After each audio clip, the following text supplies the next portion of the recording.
어머니, 매장에서 연락이 왔던데 결제 취소하신 거예요? 제가 죄송하다고 했잖아요. 그깟 돈 보내드리면 되잖아요. 저를 딸처럼 생각한다고 하셨잖아요. 아가씨랑 저를 똑같이 대하시겠다면서요.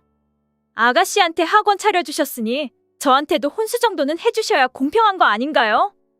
집을 해줬는데 이제 혼수까지 해달라는 말인 게냐?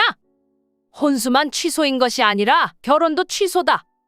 누구 마음대로요. 어머니 마음대로 그게 될 줄 아세요? 상우 씨는 어머니보다 저를 더 사랑한다고요. 어머니가 파혼을 강행하시겠다면 모자 사이 연 끊을 거 각오하셔야 할 거예요.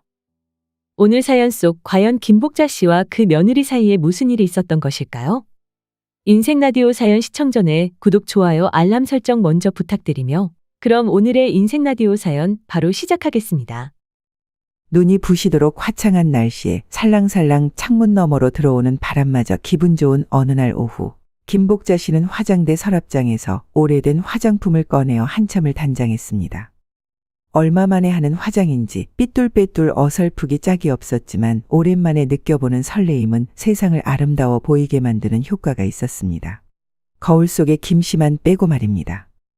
거울 속의 김씨의 모습은 한없이 수척해 있었습니다. 내가 이렇게 늙었구나.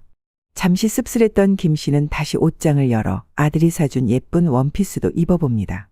소녀처럼 거울을 보며 빙그르르 돌아도 봅니다. 오늘이 무슨 날인가 하면 바로 김씨가 그렇게 기다리던 아들의 상견례 날입니다. 엄마, 꽃단장하고 있는 거야? 나 방에 들어간다? 거실에서 기다리던 딸이 방으로 들어왔습니다.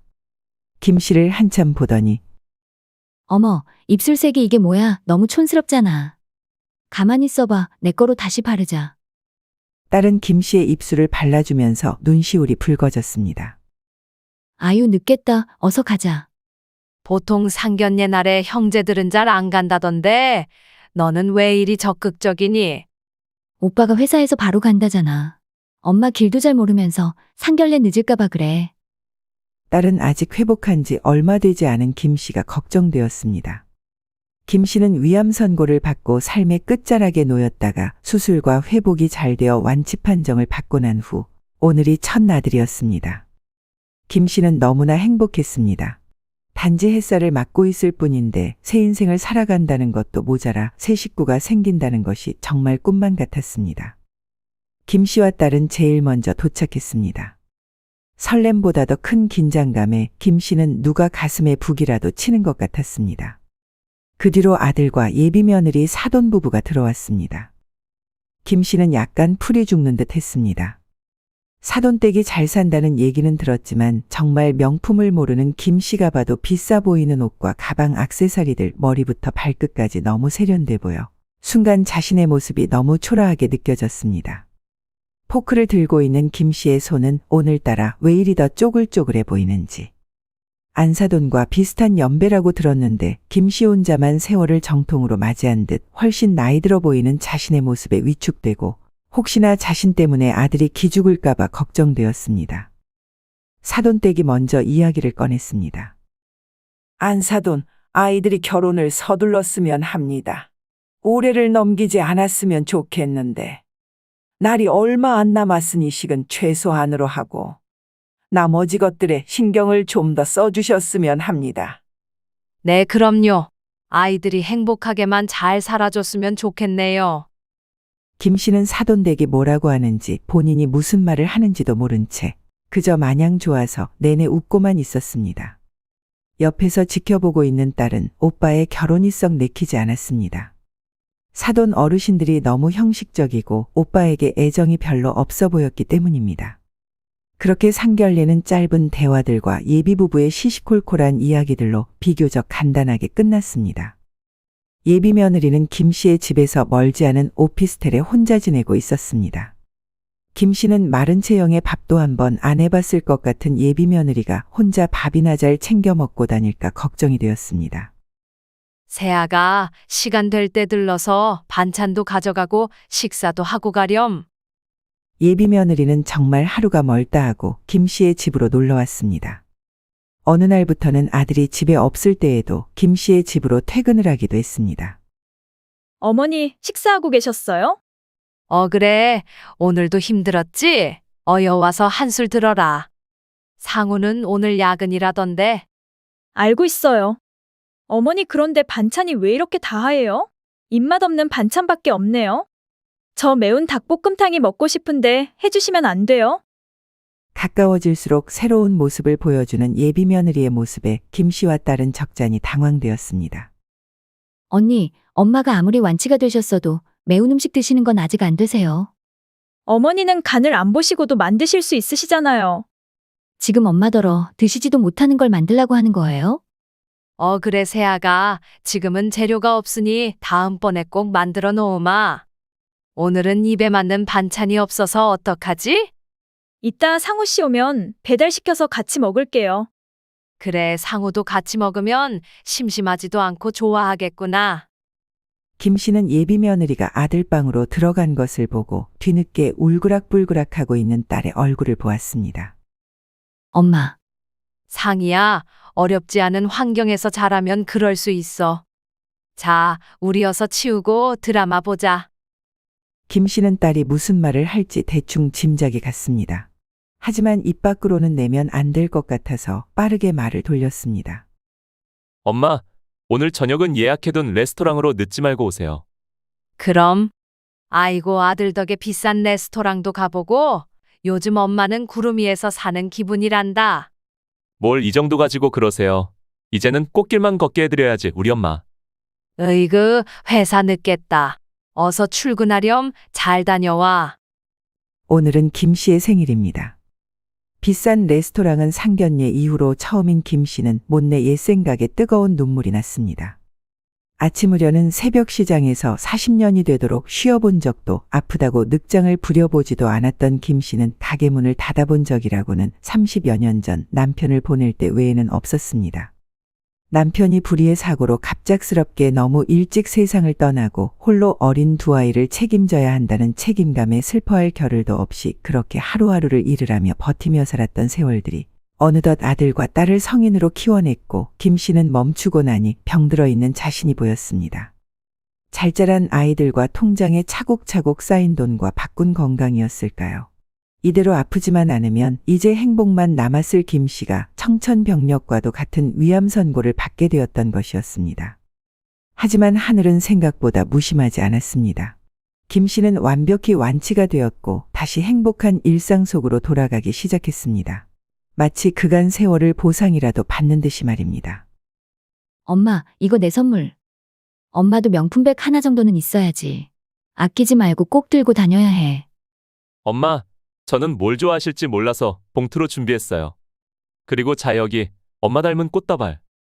아니, 뭘 이런 걸 준비했어. 너희들 쓸 돈도 여유치 않을 텐데. 이런 근사한 곳에서 너희들과 함께 밥 먹는 것만으로도 엄마는 감사하단다. 어머니, 전 급하게 오느라 미처 선물을 준비하지 못했어요. 죄송해요. 대신 저 어머니의 딸이 되어드릴게요. 저를 이제 며느리가 아닌 딸로 생각해 주세요. 그리고 저도 어머니를 엄마처럼 생각해도 되죠?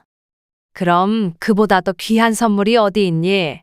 어쩜 말도 이렇게 예쁘게 하고 마음도 예쁘고 정말 고맙구나. 나는 더 이상 바랄 것이 없다. 우리 가족 이대로만 산다면 아무 욕심 없이 살 수 있을 것 같아. 김 씨는 이 모든 게 너무 벅차올랐습니다. 예비 며느리가 가끔 말을 좀 거침없이 할 때가 있지만 속은 정말 따뜻한 아이라고 생각했습니다. 그리고 무엇보다 김 씨가 투병했을 그 시기에 힘들었을 아들 곁에 있어줬다는 것이 더없이 고마웠습니다. 언니, 이거 엄마 거 아니에요? 응, 맞는데 왜요? 이건 내가 엄마 생신 선물로 드린 가방이잖아요. 왜 새언니가 들고 오는 거예요? 무슨 일이니? 세아가 퇴근했구나. 어서 손 씻고 와서 밥 먹으렴. 엄마, 언니가 엄마 가방을. 아, 그거? 내가 요즘 들고 나갈 일이 별로 없어서 잠깐 빌려줬어. 엄마, 아무리 그래도 이건. 딸은 엄마가 거짓말을 하고 있다는 걸 알고 있었지만 더 이상 말하면 다툼이 일어날 것 같아서 방으로 들어가 문을 쾅 닫았습니다. 김 씨는 아까워서 쓰지도 못하고 옷장에 고이 모셔놓은 가방을 예비 며느리가 퇴근길에 들고 들어오는 광경이 너무 이상했지만 묻고 싶지 않았습니다. 어머니, 저를 딸이라고 생각하시는 거 맞으시죠? 이런 걸로 서운해 하시는 거 아니시죠? 제가 오늘 중요한 업무 미팅이 있었는데 마땅한 가방이 없어서 어젯밤에 어머니 댁에 왔을 때 가지고 갔어요. 말씀드린다는 게 어머니 설거지 하시느라 바빠 보이시고 별로 신경도 안 쓰실 것 같아서요. 아가씨가 들고 나가면 아무렇지 않으실 거잖아요. 그럼 누구라도 잘 썼으면 됐지 뭐. 그런데 세아가 선물을 준 사람은 서운할 수도 있으니 다음엔 이야기를 해주면 고맙겠구나. 그건 상희가 그랬어도 마찬가지였을 거야. 말은 그렇게 했지만 방에서 속상해하고 있을 딸에게 마음이 쓰였던 건 어쩔 수 없었습니다. 김 씨는 장을 보러 오랜만에 시장에 왔습니다. 이곳의 익숙한 공기와 활기찬 소리들을 듣고 있자니 힘겹게 살았던 지난 세월이 주마등처럼 스쳐 지나갔습니다. 김씨, 오늘 쌀이 너무 좋아. 가래떡이 잘 나왔어. 잡숴봐. 아이고 형님, 오늘도 첫 떡을 맛보게 되다니 매번 감사해서 어쩐대요. 지난 시절 김 씨는 시장에서 상인들이 나누어 주던 여러 음식들을 먹지 않았습니다. 잘 놔뒀다가 일이 끝나면 아이들에게 가져다 주었습니다.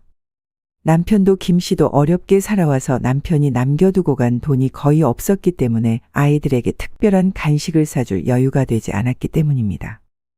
그렇게 억척스럽게 아이들을 키우며 그저 좋은 옷 좋은 신발을 사주지 못한 것이 항상 서름이었습니다. 그래도 한 푼 한 푼 모아서 두 아이 모두 대학에 보냈고 이런 환경에서도 바르게 잘 자라준 아이들에게 고마워서였는지 힘들었던 기억이 떠올라서였는지 김 씨는 시장 모퉁이에서 한동안 계속 눈물을 훔쳤습니다. 김 씨는 딸에게 학원을 차려주기로 결심했습니다. 어려운 환경 속에서도 발레라는 재능을 발견하고 장학금과 지원을 받아 꿈을 이어갈 수 있었던 딸은 이제 유학길에 올라 날개를 펼치기만 하면 되었었는데 김 씨의 병을 알게 된 후 모든 걸 포기하고 지극정성으로 김 씨를 돌보았습니다. 김 씨는 항암 치료가 힘든 것이 아니었습니다. 딸아이의 꿈과 미래가 본인 때문에 꺾였다는 것이 더 큰 고통이었습니다. 속상한 기색도 슬픈 내색도 하지 않았던 딸은 끝까지 김 씨를 잘 보살폈고 지금도 하루 일과를 김 씨의 안색을 확인하는 것으로 시작하는 딸에게 미안함과 고마움이란 이루 말할 수가 없었습니다. 김 씨는 딸의 학원 자리를 알아보면서 아들이 살 신혼집도 알아보고 있었습니다. 나머지는 아들과 예비 며느리가 알아서 한다고 하니 특별히 신경 쓸 것은 없었지만 신혼집은 아이들이 출퇴근하기 편한 곳으로 해주고 싶어서 부지런히 알아보고 다니고 있었습니다. 마침 좋은 곳을 받은 김 씨는 아이들을 불렀습니다. 상희야, 저번에 내가 얘기했던 거 오늘 좋은 자리를 하나 보고 왔는데 내일 같이 가보자. 엄마, 진짜 안 그러셔도 된다니까. 나도 어느 정도 돈도 모았고 조금만 더 있으면 내 힘으로 할 수 있을 것 같아. 그 돈이 어떤 돈인데 내가 그걸 덥석 받아. 엄마 노후자금으로 쓰세요. 난 싫어. 너도 이제 나이가 있는데 언제까지 남의 학원에 있기도 그렇고 얼른 독립해서 자리 잡아야지. 결혼하라고 잔소리 안 할 테니 엄마 말 들어. 그리고 네가 안 받으면 엄마 마음이 더 안 좋다는 거 알잖니? 김 씨는 말하면서도 목이 메서 참느라 얼마나 힘들었는지 모릅니다. 맞아 상희야. 너는 받을 자격 충분히 있어. 너도 이제 너의 인생을 살아야지. 나도 이제 좀 자리를 잡았으니 엄마는 내가 잘 모실게. 여기 새언니도 있고 말이야. 아, 아가씨 학원 차려주시는 거예요? 그러시구나. 좋으시겠어요. 제가 딸이 되어드린다고 했잖아요. 어머니는 제가 잘 모실 테니 걱정하지 마세요. 정말 고마워. 어떻게 이런 천사가 내게 왔을까? 내가 사람 복이 있단 말이야. 하하. 일단 그렇게 하는 걸로 알고 나는 중요한 업무가 있어서 회사에 좀 다녀올게. 응, 상우 씨. 주말인데 고생하네요. 잘 다녀와요. 어머니 그런데요. 아가씨 학원 차려주시면 저희 신혼집 작아지는 거 아니에요? 아들이 나가고 돌변한 예비 며느리의 말에 김 씨와 딸은 당황한 얼굴로 눈이 마주쳤지만 김 씨는 딸에게 고개를 살짝 흔들며 제발 참아달라고 애원하는 듯한 눈빛을 보냈습니다. 크고 좋은 아파트는 어렵겠지만 그래도 환경 좋고 교통 편리한 곳 몇 군데 받았으니 다음 주 중 시간 될 때 같이 가보자꾸나. 어머니, 여기 제가 생각한 것보단 많이 작지만 위치가 괜찮은 것 같아요. 그래, 다행이구나. 상우랑 잘 의논해서 하나씩 채워나가는 재미도 있을 거야. 그런데요, 어머니. 어머니는 돈을 얼마나 모으신 거예요? 돈도 좀 모으긴 했는데 물려받은 시골 선산에 호재가 생겨서 목돈이 좀 생겼단다. 무슨 호재요? 그래서 얼마 받으셨는데요? 어차피 어머니 돌아가시면 상우 씨가 물려받을 텐데 제가 알아도 되지 않아요? 아, 시간이 너무 늦었구나. 일단 오늘은 들어가자꾸나. 예비 며느리랑 둘이 있을 때면 김 씨는 가끔 무섭기도 했습니다. 예비 며느리의 진짜 모습이 어떤 모습인지 헷갈리기 시작했습니다. 김 씨는 집에 와서도 찜찜함이 계속 들었습니다. 자신이 예민하게 받아들인 건 아닌가. 머리가 복잡해진 김 씨는 잠을 잔 듯 만 듯 그렇게 날은 또 밝았습니다. 요즘 새로운 일을 준비하느라 바빠진 아이들을 위해 김 씨는 날마다 좋은 재료를 사서 열심히 반찬을 해서 먹이고 있었습니다. 이날도 어김없이 김 씨의 집으로 퇴근을 한 예비 며느리는 어머니, 뭘 또 이렇게 많이 사셨어요? 돈 좀 아껴 쓰세요. 이러다 모은 돈 다 쓰시겠어요. 김 씨는 예비 며느리가 말하는 의도를 생각하지 않았습니다. 아니, 생각하지 않기로 했습니다. 그저 나오는 대로 말하는 아이일 뿐. 그래 그런 거야 그렇게 혼자 정의를 내렸기 때문입니다. 겉도 그럴 것이 누구에게 속마음을 터놓고 의논할 사람이 없었습니다. 딸도 예비 며느리를 좋아하는 것 같지 않아서 말하게 되면 미움만 더 커질 것 같고 아들에게는 아들과 괜히 사이만 멀어지는 게 아닐까 걱정이 되었기 때문입니다. 그리고 무엇보다 예비 며느리는 아들에게는 정말 잘했으니 말입니다. 그래, 둘이 잘 살면 되지. 아들한테 잘하는 것 보면 나중에 아이한테도 잘할 거야. 그럼 된 거야. 그렇게 그냥 음식을 만드는 것에만 집중해야겠다고 생각했습니다. 뒤에서 느껴진 예비 며느리는 식탁 위에 있는 재료들을 살피는가 했습니다. 봉지를 뒤적뒤적 하더니 앉아서 뭔가를 보는지 조용했습니다. 너무 조용하니 오히려 불안한 마음까지 들었던 김 씨는 뒤를 돌아보니 예비 며느리는 테이블 가장자리에 놓아두었던 김 씨의 지갑을 열어보고 있는 중이었습니다. 현금이 얼마나 있는지도 보고 꽂혀있는 카드들을 다 꺼내어 살펴보고 있는데 그 모습은 정말 말문이 막히고 기가 찰 노릇이었습니다. 어쩌면 저렇게 행실 하나하나가 예의가 없어 보이는지 당돌함이 도를 넘었다고 생각했습니다. 바쁜 딸과 아들은 요즘 계속 집에 늦게 들어왔습니다. 좋은 일로 바쁜 것이긴 했지만 김 씨는 아이들이 어서 자리를 잡아 저녁 시간을 함께 보내고 싶었습니다.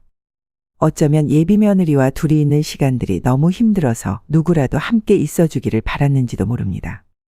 한번 밉게 보이면 뭐를해도 밉게 보인다고 했던가요. 요즘 아이들은 원래 솔직하고 거침이 없는데 세대 차이가 느껴지는 걸까요? 김 씨는 절대로 그런 시어머니가 되지 않기로 스스로 다짐했던 것 같은데 자꾸만 이상하게 느껴지는 마음들을 어떻게 추스려야 할지 가장 큰 고민이자 숙제였습니다. 엄마, 오늘 병원 검진 가신다면서요? 저 오후에 잠깐 시간 낼 수 있으니 제가 모셔다 드릴게요. 버스 한 번이면 되는데 번거롭게 뭘 그러니? 아니다. 그래, 같이 가줄래? 김 씨는 아들과 이야기를 하고 싶었습니다. 왜 그동안 물어보지 않았는지 모르겠습니다. 상우야, 사돈은 지금 외국에 계신다고 그랬지? 한국에 계시다가 재작년인가? 장인어른 사업이 잘 되셔서 캐나다에 지사를 내셨는데 오래 걸리실 것 같아서 살던 집은 전세를 주고 가끔 한국 들어오시면 호텔에서 며칠 머물다 가시는 것 같아요. 집이 세연이 혼자 살기에는 너무 커서 세연이가 오피스텔로 나온 거래요. 너는 처음부터 새아기 가정 환경을 알고 만난 거니? 아니요. 세연이랑은 친구들 모임에서 우연히 만났는데 저도 자세한 건 상견례하기 얼마 전에 안걸요. 제가 세연이 처음 만났을 쯤에 외국으로 가셨던 것 같아요. 상견례 때문에 잠깐 들어오신 거라고 들었어요. 엄마, 저는 배경 같은 건 관심 없어요. 그래, 사랑이 전부일 때지. 좋을 때다. 그래도 어떤 환경에서 자랐는지는 알아야지. 엄마, 세연이 정말 현모양처가 될 것 같아요. 배려심 많고 알면 알수록 지혜로운 것 같아요. 여유 있게 살았을 텐데 얼마나 검소한지 욕심도 없더라고요. 엄마도 이제 친해지시면 잘 알게 되실 거예요. 그래, 난 점점 알 것 같은데 넌 전혀 모르는 것 같구나. 아들은 도대체 누굴 얘기하고 있는 건지, 우리가 같은 사람을 이야기하고 있는 것이 맞는지. 김 씨는 하고 싶은 말도 물어보고 싶은 말도 너무 많았지만 오늘은 더 이야기하지 않기로 했습니다. 김 씨는 시간 될 때마다 시장에 갑니다. 그건 김 씨에게 큰 낙입니다. 그렇게 고생했던 곳이었지만 그곳에 김 씨의 청춘이 모두 담겨 있는 시장은 곧 김 씨였습니다. 복자야, 저번에 왔을 때만 해도 입이 귀에 걸려 있더구먼. 오늘은 난색이 어째 그러는가? 몸이 안 좋은 거요? 아니에요, 형님. 큰일을 앞두니 마음이 마냥 좋지만은 않네요. 심란하기도 하고.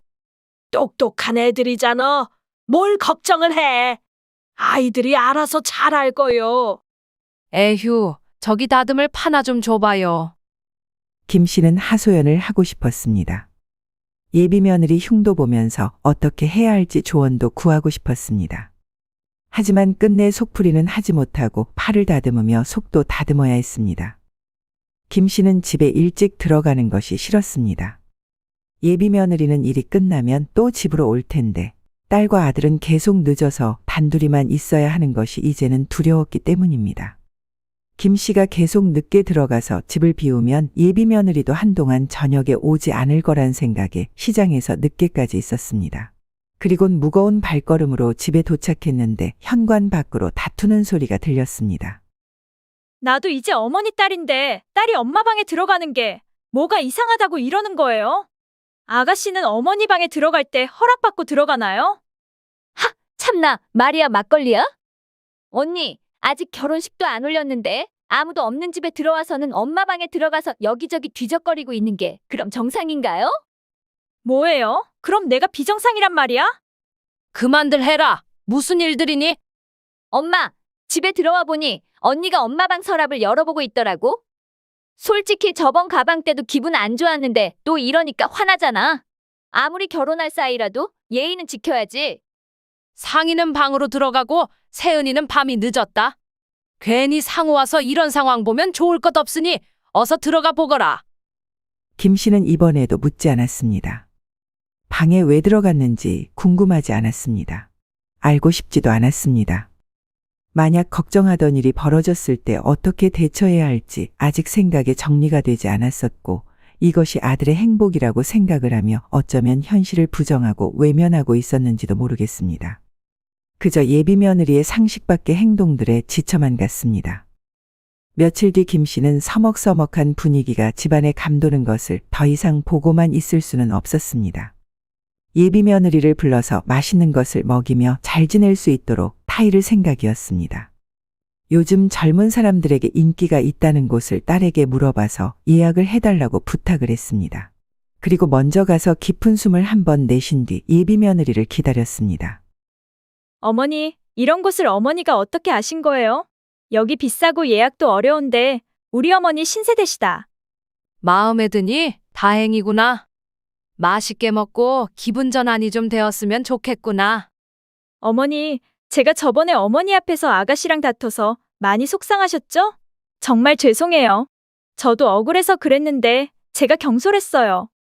요즘 결혼 준비는 해야 하는데 부모님은 멀리 계시고 상우 씨도 요즘 바쁘고 저도 일단이면서 결혼 준비하는 게 쉽지가 않다 보니 예민해져 있었던 것 같아요. 김 씨는 평소와는 다른 예비 며느리의 말투에 당황하기도 하고 그간 나름대로 맘고생을 했을 거라 생각하니 오늘 맛있는 것을 먹이며 타이르기도 하고 얘기가 통하지 않으면 쓴소리도 하려고 마음 단단히 먹고 왔던 것이 미안하기도 했습니다. 어머니가 계셔서 너무 좋아요. 정말 엄마 같으세요. 가끔 힘들 때마다 멀리 계신 부모님이 보고 싶을 때가 있는데 그때마다 어머니가 계셔서 얼마나 감사한지 몰라요. 꼭 저를 딸로 생각해 주셔야 해요. 아셨죠? 저도 아가씨와 똑같이 생각해 주셔야 해요. 그랬구나. 새아가가 혼자서 많이 힘들었겠구나. 어머니, 오늘 식사는 제가 살게요. 어머니, 밥 정말 맛있는데 맨날 얻어먹기만 하고 저는 대접을 못 해드린 것 같아요. 이렇게 둘이 밖에서 식사하니까 우리 정말 모녀 같아요. 그래, 우리 자주 이런 시간을 갖도록 하자. 나도 너무 좋구나. 참, 어머니 식사 끝나고 뭐 하세요? 근처 혼수 매장에서 받은 제품들이 있는데 상우 씨는 물어보면 다 좋다고만 해서 말이에요. 어머니가 같이 가서 봐주시면 안 될까요? 그럴까? 같이 가보자. 김 씨는 훈훈함과 따뜻했던 식사를 마칠 때까지만 해도 앞으로 일어날 일들을 상상조차 하지 못했습니다. 김 씨는 혼수 매장이 처음이었습니다. 워낙 어려웠을 때라 정말 숟가락 2세트만 가지고 결혼을 했었으니까요. 신기한 물건도 많고 예쁜 것들은 또 얼마나 많던지 참 좋은 세상이었습니다. 예비 며느리는 이것저것 제품들을 보여주면서 오늘 결제를 해야 날짜에 맞춰 신혼집에 들어올 수 있다며 김 씨에게 설명을 했습니다. 그러고는 결제를 하는 곳에 데려가더니 어머니, 여기 매장 제휴카드로 결제하면 전체 금액에서 5% 할인이 된대요. 여기에서 다 살 거라서 그 할인 가격이면 거의 TV 한 대 값인데 안 하면 무조건 손해예요. 그러니? 그럼 그렇게 해야지. 그런데 저는 지금 카드가 한 장밖에 없는데 아쉽게도 제휴카드가 아니에요. 저번에 어머니 지갑에 보니까 제휴카드가 있던데 일단 그걸로 해주시면 제가 계좌이체로 보내드릴게요. 김 씨는 너무나 황당해서 이게 무슨 상황인지 정신이 아득해지기 시작했습니다. 가격대가 거의 딸 가게 보증금 정도 되는 큰 금액이었기 때문이었습니다. 매장을 둘러보는 내내 따라다니며 친절하게 설명을 해줬던 직원들이 모두 김 씨가 카드를 꺼내기만을 기다리고 있는 듯 김 씨만을 보고 있었습니다. 일단 예비 며느리가 계좌로 보내준다고 하기도 했고 여기서 당장 나가야 할 것 같아서 카드를 꺼냈습니다. 예비 며느리는 카드를 낚아채더니 어머니 이거 체크카드 맞죠? 잔고는 많이 있으시죠? 여기 일시불로 해주세요. 하며 결제를 했습니다. 떨리는 손으로 카드를 챙기고 밖으로 나와서야 김 씨는 정신이 번쩍 들었습니다. 혹시 처음부터 이러려고 식사할 때부터 그렇게 다른 사람처럼 굴었는지 예전에 지갑에 있는 카드를 확인한 것도 이것 때문인지 김 씨는 너무 찜찜하고 생각할수록 맞아떨어지는 상황들이 소름이 끼쳤습니다. 집으로 돌아오자마자 아들과 딸 예비 며느리 모두를 불러앉혔습니다. 오늘 새아가랑 혼수를 보러 가서 결제까지 다 했으니 제품들은 신혼집 입주할 때 맞춰서 다 들어갈 거다. 새아가는 부모님과 물론 상의를 하고 결정한 것이겠지만 오늘 일을 잘 전달해드리고 다음 주까지는 입금을 해주었으면 좋겠구나. 상위 인테리어 공사 비용도 지불해야 해서 말이다. 엄마, 입금요? 그게 무슨 말씀이세요? 김 씨는 오늘 혼수에 대한 이야기를 모두에게 정확하게 이야기를 하였습니다. 김 씨의 딸은 화가 머리끝까지 나는지 손을 부들부들 떨고 있었고 아들은 아무 말이 없었습니다. 그저 이 상황이 어떻게 된 것인지 혼란스러운 모습이었습니다. 돈이 없어서 그런 것이 아닐 텐데 처음으로 아들은 예비 며느리의 행동을 이해할 수 없었습니다. 달이 바뀌어도 예비 며느리는 입금을 하지 않았습니다. 새아가, 내가 곧 공사 비용을 내야 해서 입금을 좀 해줬으면 하는데 언제쯤 생각하고 있니? 어머니, 그 돈 아니어도 여유자금 있으시잖아요. 왜 이렇게 재촉하세요? 그게 무슨 말이니? 지금 보내주기 어렵다는 거니? 그런 게 아니라면 보내주기로 한 날이 한참 지났으니 조금 서둘러 줬으면 하는데. 어머니, 서운해요. 저를 딸처럼 생각한다고 하시지 않으셨어요? 그렇다면 혼수 정도는 그냥 어머니가 해주실 수 있는 거 아니에요? 김 씨는 기가 막혔습니다. 분명 집도 해줬는데 이젠 혼수까지 해달라니요. 호의가 지속되면 권리가 된다죠. 계속 이어지는 말들에 경악을 금치 못했습니다. 어머니, 아가씨랑 저를 똑같이 대하시겠다면서요. 아가씨는 학원에 공사 비용까지 다 내주시면서 저는 딸랑 집 하나 해주시는 거예요? 그 집도 상우 씨 명의잖아요. 저한테 혼수 정도는 해주셔야 공평한 거 아닌가요? 아가씨한테도 공사 비용 받으실 건가요? 아니시잖아요. 어차피 어머니 이제 큰돈 쓰실 일도 없으시면서 돈이 없으신 것도 아닌데 이 정도는 어머니가 내주시는 걸로 해주세요. 참, 상우 씨한테는 그냥 받았다고 해주시고요. 당돌함과 무례함을 넘어서 이젠 사람 같지도 않았습니다. 어디서부터 잘못이 된 것인지 아들은 왜 이런 여자를 알아보지 못했던 것인지 김 씨가 그동안 꾹꾹 누르고 있던 마음은 기어코 터지고 말았습니다. 만약 남편이 있었다면 이 정도 상황까지 오지 않게 되었을까 하는 서러움과 원통함에 김 씨는 한동안 가슴을 움켜잡고 있었습니다. 더 이상은 안 될 일이었습니다. 김 씨는 아들과 딸에게 있었던 모든 일들을 이야기하고 결정을 내려야 할 때라고 생각했습니다. 처음부터 이상했어. 수상한 게 한두 가지가 아니야. 내 동생이었으면 죽었어 아주. 김 씨의 마음을 대신 이야기해주는 딸의 말에 김 씨는 마음을 좀 달랠 수 있을지 알았는데 더 쓰라렸던 건 괴로워하는 아들 때문이겠죠. 김 씨는 아들이 상처받았을 것을 생각하니 억장이 무너지는 듯 했습니다. 자신이 상황을 이렇게 만든 것은 아닌지 자책을 하며 쓰디쓴 나날들을 보내던 중 이렇게 힘들어만 하다가는 눈 뜨면 결혼이 진행될 것만 같았습니다. 더 큰 파국이 일어나기 전에 모든 걸 멈추고 제자리로 돌려놔야 한다고 생각했습니다. 혹시나 아들이 예비 며느리에게 용서라는 것을 하기 전에 말입니다. 예비 며느리는 김 씨의 예상대로 아들에게 매일 연락을 하며 마음을 흔들고 있었습니다.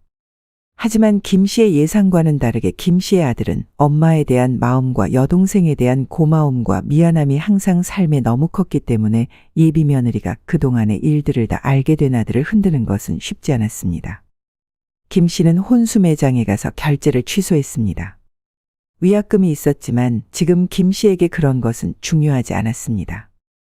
어머니, 매장에서 연락이 왔던데 결제 취소하신 거예요? 정말 이러실 거예요? 제가 죄송하다고 했잖아요. 그깟 돈 보내드리면 되잖아요. 결국 저보다 돈이 더 중요하셨던 거예요? 그렇게 아까우세요? 그 돈 다 짊어지고 가서 뭐 하시게요? 너랑은 말 섞고 싶지도 않다. 혼수만 취소인 줄 아느냐? 결혼도 취소다. 그게 무슨 말씀이세요? 누구 마음대로요? 어머니 마음대로 그게 될 줄 아세요? 상우 씨는 어머니보다 저를 더 사랑한다고요. 어머니가 파혼시키려는 거 알면 모자 사이 연 끊을 거 각오하셔야 할 거예요. 너란 애는 정말 사돈댁 아니 너희 부모님 연락처 다오. 저희 부모님이 아시면 일이 더 커질 텐데요. 제가 이런 대우받는다는 걸 아시면 가만히 보고만 계실 것 같아요. 뭐라고? 방에서 나온 아들은 처음으로 큰 소리를 내며 거실로 나왔습니다. 아들이 집에 있을 거라고는 상상도 하지 못한 예비 며느리는 순간 멈칫하더니 울기 시작했습니다. 상우 씨, 내가 너무 미안해. 나에게도 설명할 기회를 좀 줘. 너무 보고 싶었는데, 할 말이 너무 많았는데, 연락도 안 받고, 내가 얼마나 걱정했다고. 나가서 이야기하자. 아들은 예비 며느리를 밖으로 데리고 나가더니 금세 다시 집으로 돌아왔습니다. 울 것만 같던 표정의 아들은 이별을 이야기하고 온 것이 틀림없었습니다. 김 씨는 그런 아들이 너무 안쓰러웠지만 한 번은 겪어야 할 일이라고 생각했습니다.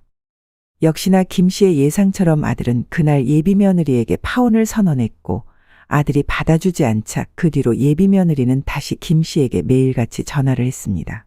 아들은 아예 연락을 받지 않았고 수시로 들락날락하던 김 씨 집의 현관 비밀번호도 바뀌었기 때문입니다. 어머니, 제발 문 한 번만 열어주세요. 드릴 말씀이 있어요. 문 열어주실 때까지 저 여기에서 한 발자국도 안 움직일 거예요. 어떻게 딸 같은 저를 이렇게 내치실 수가 있으세요? 상우 씨만 바라보던 제가 가엾지도 않으세요? 김 씨는 밖에서 크게 떠드는 예비 며느리를 집에 들이지 않을 수가 없었습니다. 조용히 하고 들어오거라.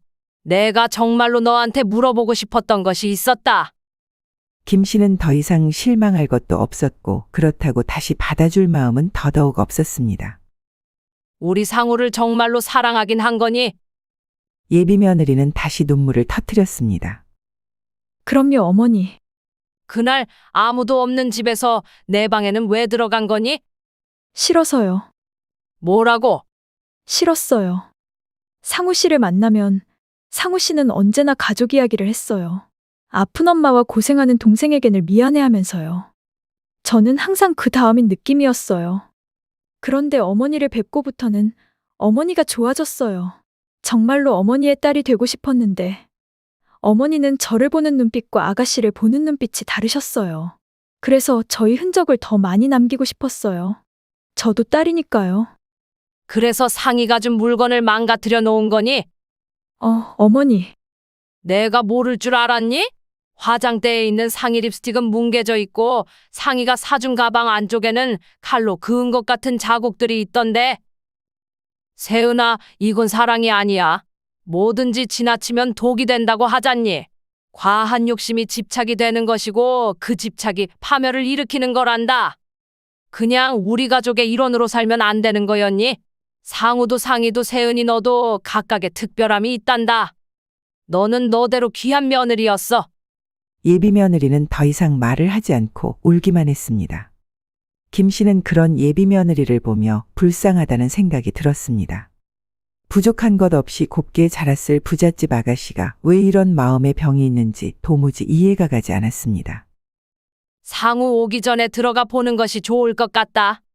네가 정말 상우를 사랑했다면 그게 상우를 위해 해줄 수 있는 유일한 일이야. 어머니, 저 정말 다시 안 될까요? 제가 정말 고칠게요. 잘할게요. 한번 깨진 그릇은 다시 붙여놔도 언젠가는 새기 마련이야. 올 것이 왔습니다. 예비 며느리에게 예식장을 취소해야 하니 사돈댁과 빠른 시일에 통화를 하게 해달라고 이야기를 한 지 열흘 만입니다. 전화기 너머서의 안사돈은 상견례 때의 그 점잖고 우아한 모습은 온데간데 없고 노발대발하며 위자료를 달라며 어마어마한 금액을 제시하고 그렇게 안 해주면 법적 대응과 아들앞날이 좋지 않을 거라는 둥 협박을 했습니다. 또 한 명의 예비 며느리를 보는 느낌이었습니다. 김 씨는 이제 휘둘리지 않습니다. 아들과 딸에게 법률적으로 알아보라고 하고 예식장에 예약 취소를 하러 갔는데 김 씨는 또 이상한 이야기를 듣게 되었습니다.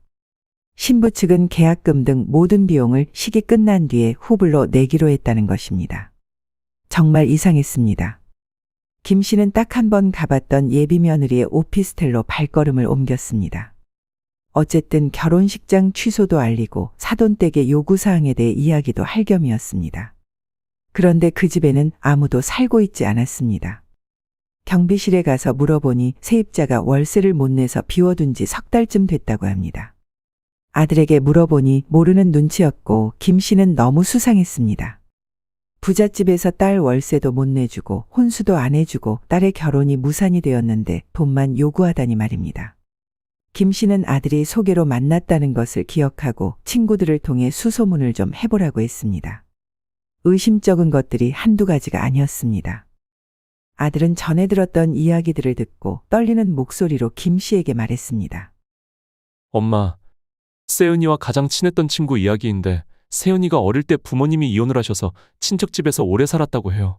부모님 소식은 아직까지도 모르고 살고 있고 지금 다니는 회사도 월급에 압류가 걸려서 지금 여기저기 돈 빌리러 다니고 있는데 그 친한 친구 돈도 갚지 않아서 그 친구도 지금 세은이를 찾고 있대요. 김 씨는 한숨만 나왔습니다. 더 이상 놀랄 것도 없다고 생각했는데 끝이 없는 예비 며느리의 안 좋은 행적들을 아들이 괜히 알게 한 건 아닌지 걱정이 되었습니다. 소문이 사실이라면 사돈댁들은 도대체 누구였던 것일까요? 도대체 어디서부터 어디까지가 진실일까요? 김 씨는 방으로 들어와 조용히 예비 며느리에게 전화를 걸었습니다. 내가 잠깐 들를까 하는데 아직 오피스텔에 살고 있니? 네. 저 그런데 잠깐 머리 좀 식히러 가까운 곳에 쉬러 왔어요. 제가 곧 어머니 댁으로 찾아뵐게요. 그럴 것 없다. 부모님과 통화는 했다. 아직 외국에 계시는 거니? 네. 부모님께서 다 정리가 되면 캐나다로 와서 회사 일 배우라고 하셔서 저도 곧 나가야 할 것 같아요. 상우 씨가 잡아준다면 가지 않을 마음이 있는데. 세은아, 한 번이라도 진실이란 게 있었니? 우리 상우 사랑했다는 건 진심이었니? 어머니, 그게 무슨 말씀이세요? 다 알고 전화했다. 오피스텔은 비워져 있더구나. 깊은 침묵 속에서 전화는 끊어졌습니다. 예비 며느리는 먼저 전화를 끊고 번호를 바꾸고 자취도 감췄습니다. 친구들과 지인들은 빌린 돈을 받기 위해 혈안이 되어 예비 며느리를 찾으러 다니고 있었지만 어디로 숨었는지 소식을 전혀 알 수 없었습니다. 한참이 지나서도 예비 사돈의 연락은 다시 오지 않았고 김 씨와 가족들은 예비 며느리를 찾지 않았습니다. 가족들은 기억 속에서 영영 지우고 싶었습니다. 김 씨의 아들은 그 후 일에만 전념하여 사회적으로도 인정받게 되었지만 마음의 상처가 아물기까지는 시간이 꽤 오래 걸릴 것 같습니다. 하지만 생각보다 평범한 일상으로 돌아오는 것은 오래 걸리지 않았습니다. 지금은 모두 각자의 자리에서 소소한 행복을 느끼고 있는 중입니다. 오늘의 인생라디오 사연글에 여러분의 소중한 댓글 참여 기다리면서 구독, 좋아요, 알람 설정해 주시면 매일 새로운 사연으로 만나실 수 있습니다. 늘 건강하시고 행복하세요. 감사합니다.